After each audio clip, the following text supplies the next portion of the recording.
It is 11:47 p.m. on a Tuesday. You are lying in bed. The room is quiet. Your partner is asleep. Your phone is face down on the nightstand because you know that picking it up leads to checking the account balance. And checking the account balance at 11:47 p.m. on a Tuesday leads to nothing good. But you already know the number anyway. You do not need to look. The number lives in a specific part of your brain that activates without invitation somewhere between when you close your eyes and when you fall asleep. And the number does not make sense. That is the part that gets you every time. The number does not make sense given what you earn. You make real money. The people you grew up with would genuinely be impressed by your salary. You have a title that sounds like you belong to a different financial tier than the one your bank account is currently describing. And yet, here you are at 11:47 p.m. doing the math again. Rent due Friday. Car payment Tuesday. Credit card minimum Wednesday. The end of the month is a calendar of obligations. And somewhere between the obligations and the income, which looked sufficient when you got the job, which should still be sufficient, which people keep telling you is more than sufficient, something is not adding up. This is the fake rich equation. Income high, net worth zero, stress at maximum. And the reason the stress is at maximum is not just that the math is uncomfortable, it is that the math makes no sense. And nothing is more anxiety-producing than a problem you cannot explain. My name is Kevin, and I spend way too much time thinking about the fake rich equation. Income high, net worth zero, stress at maximum. If you are someone who earns enough to know that you should feel financially secure, but instead feels a persistent, low-frequency financial dread that never fully resolves, like the income and the stress are both growing at the same rate and canceling each other out. Make sure to hit the subscribe button and give this video a thumbs up if this helps you out. Now, I have made a series of videos about income versus wealth, about the broke six-figure earner, the broke millionaire system, the I make good money lie, the structural forces compressing purchasing power in 2026. And I want to be precise about why this video is different from all of them.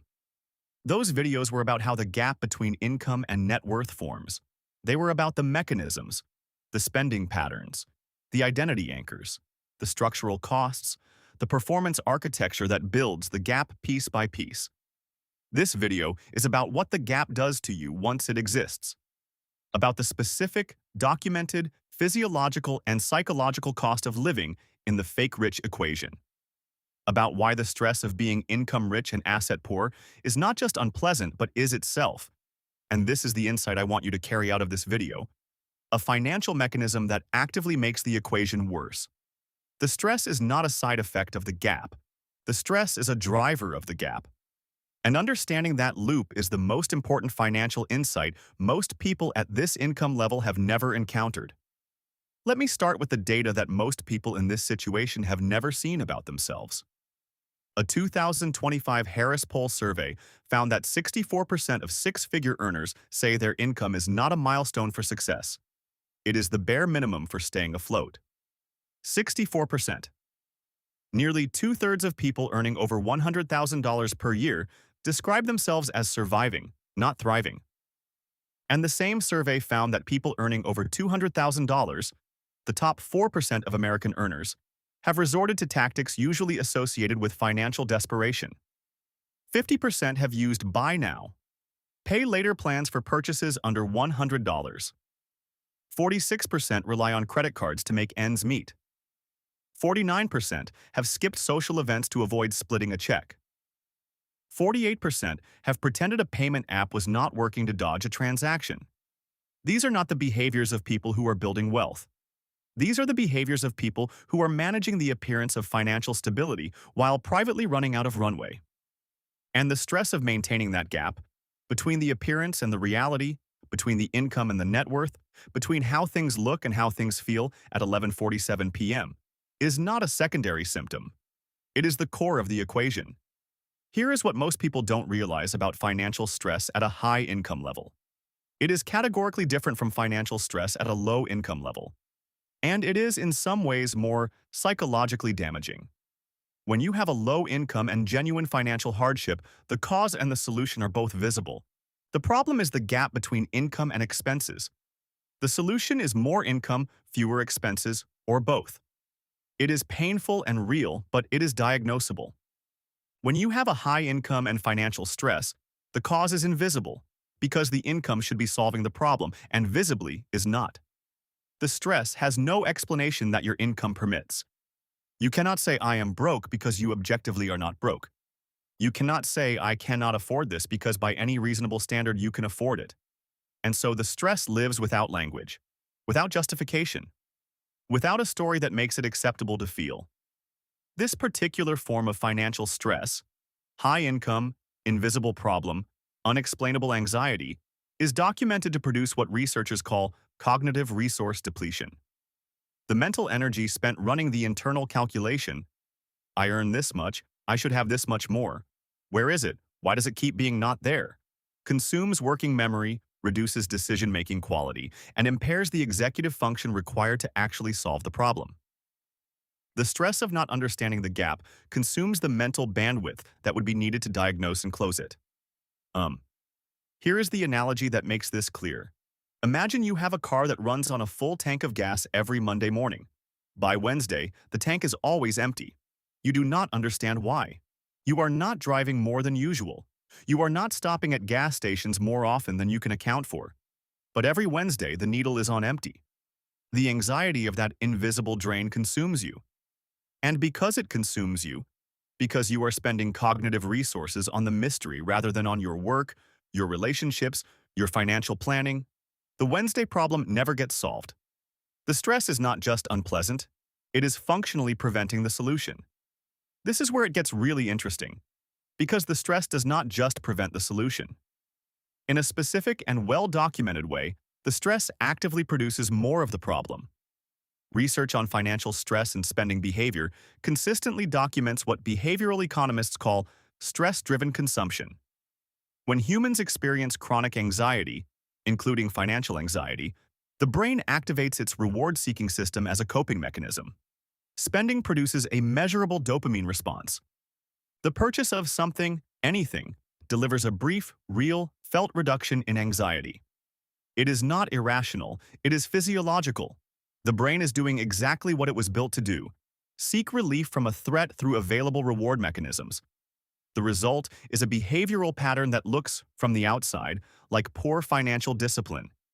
A person experiencing chronic financial stress spends money on things that reduce the stress. The spending reduces the net worth further. The reduced net worth increases the financial stress. The increased stress triggers more stress-driven consumption. The cycle is self-sustaining. The person is not spending recklessly.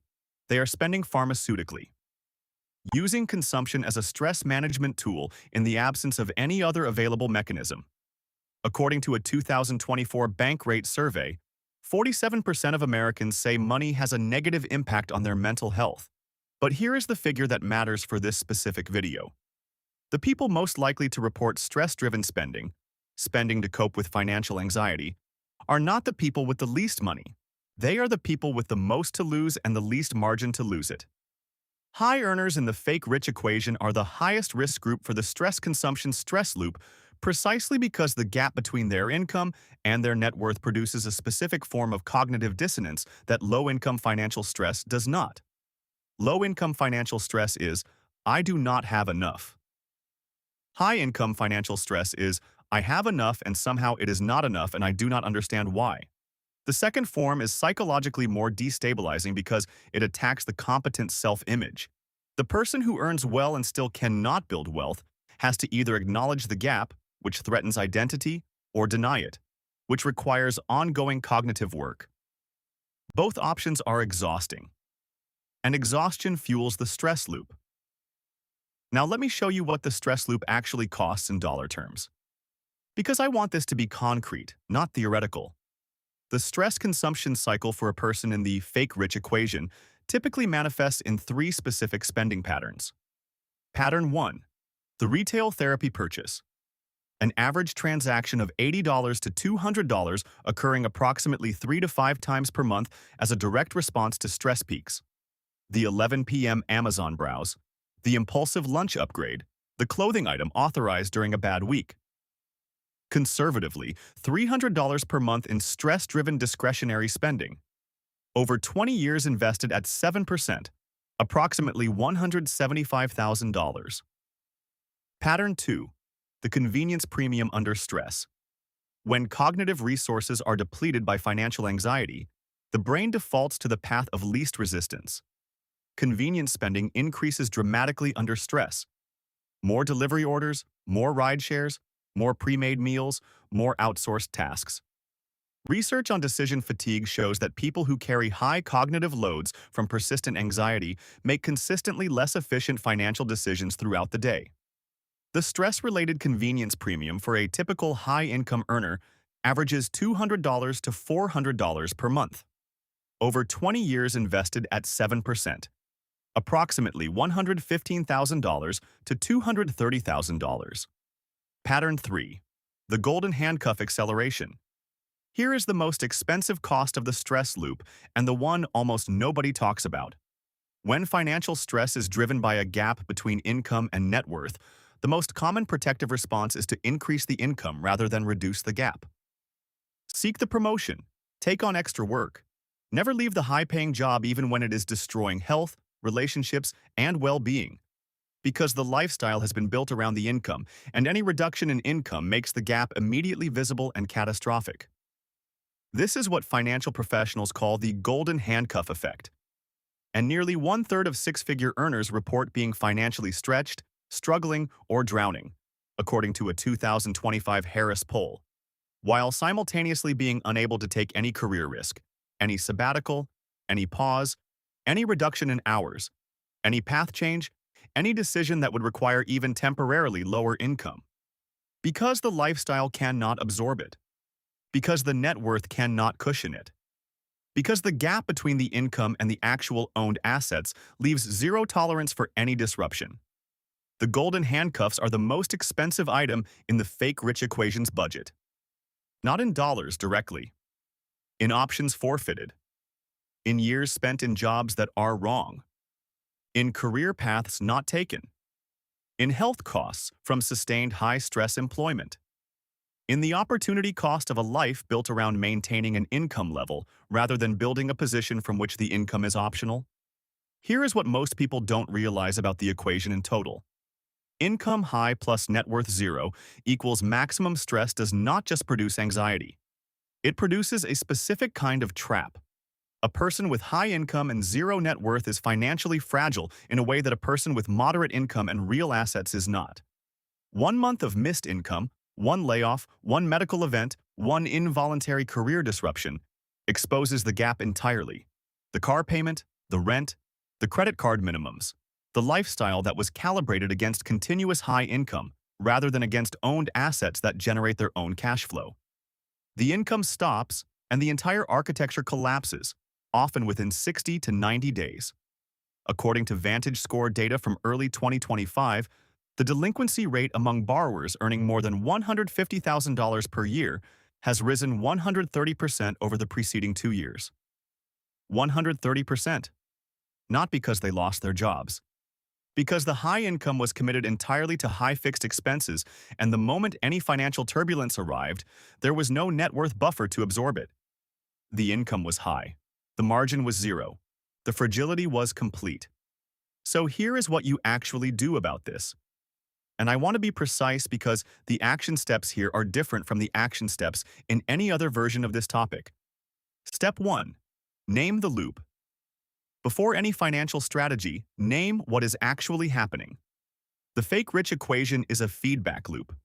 High income commitment produces zero net worth, produces chronic financial stress, produces stress, driven consumption, produces reduced net worth, produces more stress.